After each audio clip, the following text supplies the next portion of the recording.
Hello every one. ഞാനിപ്പോൾ ഒരു format അയച്ചിട്ടുണ്ട്. ക്യാഷ് ഫ്ലോ അണ്ടർ ഇൻഡയറക്റ്റ് മെത്തേഡിൻ്റെ ഫോർമാറ്റ് അയച്ചിട്ടുണ്ട്. അപ്പം cash flow statement under indirect method is different from direct method till cash generated from operations. അപ്പോൾ അത് ഫോർമാറ്റിൽ ഫസ്റ്റ് പാരയൊക്കെ നിങ്ങൾ വായിച്ചിട്ടുണ്ടാവും. Now see this, why we are adding or what is the adjustment. So please listen. Under indirect method എല്ലാ കമ്പനീസും ഇൻഡയറക്റ്റ് മെത്തേഡാണ് പ്രിപ്പയർ ചെയ്യുന്നത്. Every company, we have studied just now the direct method, but every company is preparing indirect method. So what is the importance of indirect method? Indirect മെത്തേഡിൻ്റെ importance അതാണ്. That is, in the P&L statement I have shown my profits as, say for example, 2 crores. P&L profits 2 കോടി, പക്ഷെ cash 2 ലക്ഷം. So നമ്മൾ ക്ലാസ്സിൽ പറയുന്ന പോലെ എല്ലാ share ഹോൾഡേഴ്സും commerce അല്ലെങ്കിൽ അക്കൗണ്ടിങ് അതൊന്നും അറിയുന്നവരായിരിക്കില്ല. Therefore, profit is 2 crores, cash balance is 2 lakhs. Why? അതിൻ്റെ ഒരു റിക്കൺസിലേഷൻ ആണ്. പ്രോഫിറ്റ് 2 കോടി ഉണ്ട്. ഓക്കെ, പ്രോഫിറ്റ് 2 കോടി ഉണ്ടെങ്കിൽ അത് ആ 2 കോടിയിൽ എന്തൊക്കെ വന്നിട്ടുണ്ടാവും പ്രോഫിറ്റ് ആൻഡ് ലോസ് സ്റ്റേറ്റ്മെൻറ്റിൽ? ആലോചിച്ച് നോക്കിക്കേ, പ്രോഫിറ്റ് ആൻഡ് ലോസ് സ്റ്റേറ്റ്മെൻറ്റിൽ എന്തൊക്കെ ഉണ്ടാവും? റവന്യൂ ഫ്രം ഓപ്പറേഷൻസ്, സെയിൽസ് ഉണ്ടാവും. സെയിൽസിൽ ക്യാഷ് സെയിൽസും ക്രെഡിറ്റ് സെയിൽസും വന്നിട്ടുണ്ടാവുമല്ലോ, ഉണ്ടാവും. ഇനി അതർ ഇൻകം എന്ന് പറഞ്ഞാൽ റെൻറ്റോ ഇൻട്രസ്റ്റോ ഡിവിഡൻറ്റോ ഇൻവെസ്റ്റിംഗ് ഇൻകംസ് ഉണ്ടാവുമല്ലോ. ഇൻവെസ്റ്റിംഗ് ഇൻകംസ് ഉണ്ടാവും, P&L ഉണ്ടാവും. ഇനി ലെസ് എക്സ്പെൻസസ് എന്ന് പറഞ്ഞാൽ ഓപ്പറേറ്റിംഗ് എക്സ്പെൻസസ് ഉണ്ടാവും, ഫൈനാൻസിങ് എക്സ്പെൻസസ് ഉണ്ടാവും, നോൺ ക്യാഷ് എക്സ്പെൻസസ് ഉണ്ടാവും. ക്യാഷ് കുറച്ചിട്ടുണ്ടാവില്ല ചിലപ്പോൾ, cash not paid but still it is there in the P&L. So അങ്ങനെ പല എക്സ്പെൻസസും കുറച്ചിട്ടാണ് പ്രോഫിറ്റ് അറൈവ് ചെയ്യണേ. അപ്പോൾ ഈ 2 കോടി എങ്ങനെ 2 lakhs ആയി? So in that we are starting with net profit after all appropriations. Check ചെയ്തേ ഫോർമാറ്റ്. ആദ്യം ഞാൻ അയച്ചെന്ന ഫോർമാറ്റ് നിങ്ങൾ നോട്ട്ബുക്കിൽ എഴുതണം കേട്ടോ. Net profit after all appropriations എടുത്തു. Net profit after all appropriations 2 crores. Okay, what is the first thing we have added? Proposed dividend or dividend declared. Proposed dividend ഇപ്പോൾ ഇല്ല, it is deleted, but in the past papers or the question scanners you can find. അതുകൊണ്ട് മാത്രം ഞാൻ proposed dividend എന്നുള്ള term use ചെയ്യണം. Dividend declared is the correct term. Dividend declared ന്റെ journal entry എന്താ? If a company declares dividend, what is the journal entry? P&L to dividend payable. ശരിയല്ലേ? The entry will be P&L debit. Profits കുറഞ്ഞു, dividend payable ആയി. So my first I am taking operating activities. അപ്പോൾ operating activities ൽ dividend payable profit കുറഞ്ഞിരിക്കുക. So you add it back. Reason, it is a non-operating activity. So appropriations ൽ non-operating വന്നിട്ടുണ്ട്, dividend payable, you add it back. ആ transaction അങ്ങ് eliminate ചെയ്യുക. So you add it back, dividend payable. Okay. ഇനി 2. What is the next item that is being added in the format given? Provision for tax for the current year. ആ profits calculate ചെയ്യുമ്പോൾ current year provision for tax കുറച്ചിട്ടുണ്ടാവും. Current year provision for tax ഈ വർഷം pay ചെയ്തിട്ടുണ്ടാവുമോ? Current year provision for tax അടുത്ത വർഷമല്ലേ pay ചെയ്യുള്ളൂ. First set we are doing is operating activities. Operating ആക്ടിവിറ്റീസിൽ ഡിവിഡൻഡ് ആഡ് ബാക്ക് ചെയ്തു, അത് ഫൈനാൻസിങ് ആക്ടിവിറ്റിയാണ്. So we are eliminating from the operating, so we added back. Provision for tax is an expense for the, current year expense ആണ്, tax related to current year ആണ്, but that will be paid only in the next year. Non cash അല്ലേ, അതുകൊണ്ട് add back ചെയ്തു. Okay. Transfer to reserves cash outflow ഉണ്ടാവുമോ?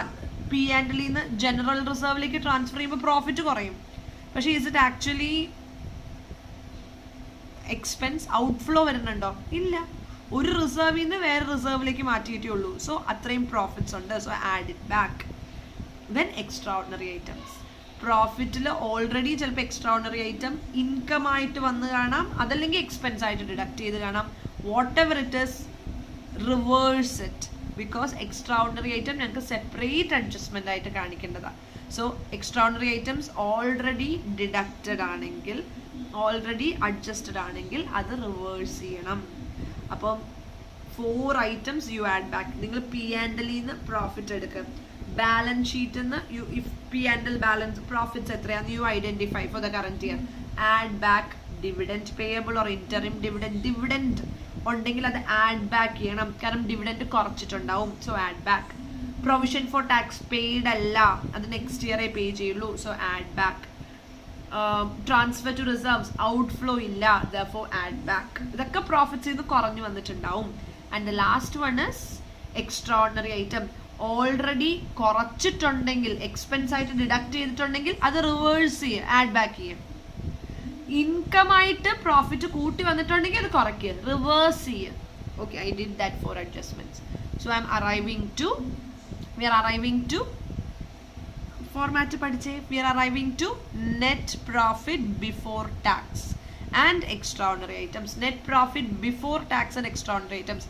Net അത് ശരിയാ, tax കുറയ്ക്കാത്ത, provision for tax കുറച്ചിരുന്നതാണ്, ഞാൻ add back ചെയ്തു. കുറയ്ക്കാത്ത extraordinary item adjust ചെയ്യാത്ത പ്രോഫിറ്റിലേക്ക് എത്തി. Now this is profit. നമ്മുടെ എന്താ പറയുക, ഇൻകത്തിൽ നിന്ന് എക്സ്പെൻസ് കുറച്ച് പ്രോഫിറ്റ്സ് വന്നേക്കുക. ഈ പ്രോഫിറ്റ്സിൽ I'm going to check. ഇതിൽ ഈ പ്രോഫിറ്റ്സ് എന്ന് പറഞ്ഞാൽ P&L വന്നേക്കുന്ന പ്രോഫിറ്റ്സാണ്. This is a mix of operating, investing, financing. ഇതെല്ലാം P&L വരും. So add back. ആഡ് ആദ്യം ആഡ് ബാക്ക്, അതായത് റിവേഴ്സ് ചെയ്യുക, എടുത്ത് കളയുക. What? Non cash expenses. Non cash expenses already കുറച്ചിട്ടുണ്ട്. ഡിപ്രിസിയേഷൻ P&L കുറച്ചു അല്ലെ, depreciation is already deducted. Add it back. എന്തെങ്കിലും നോൺ ക്യാഷ് എക്സ്പെൻസസ് ഉണ്ടെങ്കിൽ ആഡ് ബാക്ക് ചെയ്യുക.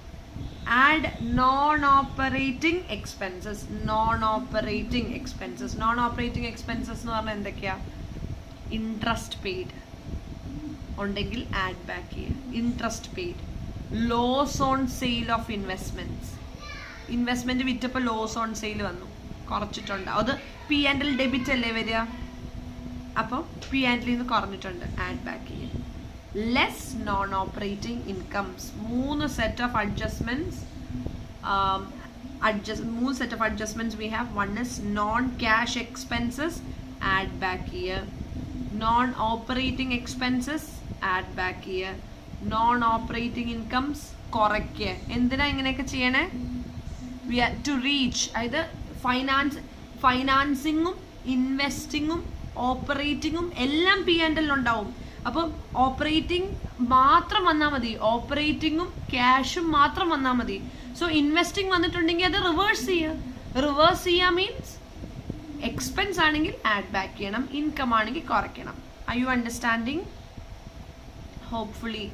ഇല്ലെങ്കിൽ നമുക്ക് നാളെ ക്ലാസ്സിൽ അത് കറക്റ്റ് ചെയ്യാം കേട്ടോ. പിന്നെ നെക്സ്റ്റ് വൺ ഇസ്, അപ്പം ഇത്രയും ചെയ്തപ്പോൾ ആദ്യം net profit after all appropriations 4 items add ചെയ്തപ്പോൾ net profit before tax and extraordinary items കിട്ടി. അതിൽ plus non cash expenses plus non operating expenses minus non cash incomes ചെയ്തപ്പോൾ we are getting what? Cash flow before working capital. Operating profits before working capital profits. Working capital changes. Operating profits before working capital changes. ഇത് ഇനി working capital ചേഞ്ചസിനും cash effect ഉണ്ട്. Working capital means what? Current assets, current liabilities. Current assets, current ലൈബിലിറ്റീസിനും ക്യാഷിൽ effect ഉണ്ട്. What effect? Debtors reduced എന്ന് പറഞ്ഞാൽ എന്താ? നിങ്ങൾ ആലോചിക്കണം. Debtors reduced. ഡെറ്റേഴ്സ് 5 lakhs ആയിരുന്നത് 2 lakhs ആയി. ഡെറ്റേഴ്സ് കുറഞ്ഞു എന്ന് പറഞ്ഞാൽ എന്താ അതിൻ്റെ മീനിങ്? ക്യാഷ് കിട്ടി. So decrease in current assets you add. Decrease in stock. Stock കുറഞ്ഞു, അതായത് സ്റ്റോക്ക് വിറ്റ് കാണും, ആഡ്. ഓക്കെ, ഒരു asset receivables reduced. If there is any commission receivable 5 lakhs ഉണ്ടായിരുന്നു, ഇപ്പോൾ 1 lakh ഉള്ളൂ, റിസീവ് ചെയ്തിട്ടുണ്ടാവും. So decrease in current assets you add. അപ്പോൾ ഇൻക്രീസ് ഇൻ കറണ്ട് അസറ്റ്സോ? ഡെറ്റേഴ്സ് കൂടി, അപ്പോൾ സെയിൽസ് നടന്നു പക്ഷെ കാശ് കിട്ടിയിട്ടില്ല, ക്യാഷ് ഇൻഫ്ലോ ഇല്ല, ക്യാഷ് കുറഞ്ഞു. I U getting? സ്റ്റോക്ക് കൂടി, അപ്പോൾ സ്റ്റോക്ക് പിന്നെയും വാങ്ങിക്കാണും, ക്യാഷ് ഔട്ട്ഫ്ലോ ഉണ്ട്. So study decrease in current assets. Universal rule, decrease in current assets, to that extent cash balance കൂടി. Increase in current assets, reduce, cash ഇത്രയും കുറഞ്ഞു. ഇതിൻ്റെ നേരെ റിവേഴ്സ് ലയബിലിറ്റീസും. ഇൻക്രീസ് ഇൻ കറണ്ട് ലയബിലിറ്റീസ് പഠിക്കുന്നുണ്ട്, അതൊന്നും വെറുതെ കേട്ടിരുന്നിട്ട് ഒരു കാര്യമില്ല. You have to invest. Increase in current liabilities, cash കൂടി. ഹൗ? അതായത് ക്രെഡിറ്റേഴ്സ് 10 rupees ആയിരുന്നു ഓപ്പണിംഗ്, ക്ലോസിംഗ് ആയപ്പോൾ ക്രെഡിറ്റേഴ്സ് 50 rupees ആയി. എന്ന് പറഞ്ഞാൽ എക്സ്പെൻസ് നടന്നിട്ടുണ്ട്, ക്യാഷ് പേ ചെയ്തിട്ടില്ല എന്നല്ലേ. പ്രോഫിറ്റിൽ എക്സ്പെൻസ് ഒക്കെ കുറഞ്ഞു വന്നിട്ടുണ്ടാവും, പക്ഷെ ക്യാഷ് പേ ചെയ്തിട്ടില്ല. ബിസിനസ്സിൽ ക്യാഷ് ഉണ്ടെന്ന അർത്ഥം ക്രെഡിറ്റേഴ്സ് കൂടിയ. ഔട്ട്സ്റ്റാൻഡിങ് എക്സ്പെൻസസ് എന്ന് പറഞ്ഞാൽ ക്യാഷ് കൊടുത്തിട്ടില്ല. To that extent cash out flow is not there, cash ഉണ്ട്. അതുപോലെ ക്രെഡിറ്റേഴ്സ് കുറഞ്ഞാലോ, if creditors reduced means cash out flow. മനസ്സിലായോ?